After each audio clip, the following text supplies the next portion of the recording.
Okay, so tonight we're going to talk about growing food and exchanging food with others in your local area. Okay. Yep. And also to introduce a concept called Ooooby, which is OOOBY. Which is an initiative that has sprouted out of Transition Towns and the desire to move from oil dependency to local resilience. So Pete, to get started, how about you talk a little about the centralised food distribution model as a foundation? Sure, so my background is in food distribution and food management and so forth, food businesses, which is part of the centralised food model as opposed to a localised food model. So the centralised food model basically is one where all the food is primarily moved from place to place depending on its point of origin. So you've got oranges in Brazil and milk in New Zealand and so forth, and we have different places for manufacturing and we move them all around. Okay. Yep.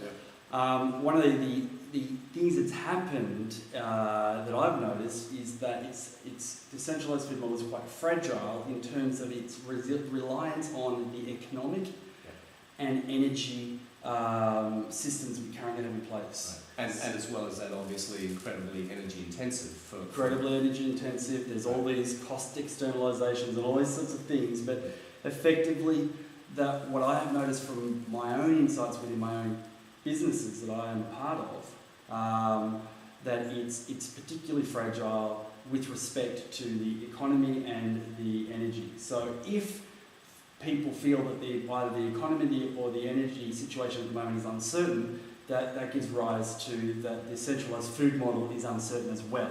And it gives rise to the impulse to want to localise your food. Well, that's something that I think that we're discovering, is that there is definitely an impulse for that. Right. So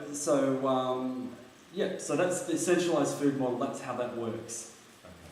So in contrast to that, the localised food model simply says we meet the bulk of our food needs. Yep. As close to the point of consumption, to ourselves as possible, and we import minimal things, as Rob Hopkins is fond of saying. We grow the ingredients for the cake here, and we bring in the icing and the cherries from elsewhere. Right, because we don't have coffee here or chocolate here. We'll still bring those sorts of things in, but yeah. Right, and effectively we can survive on the cake without the cherries if we can't get them. So we've got that level of security, and that's what a localised food system is about. Yeah.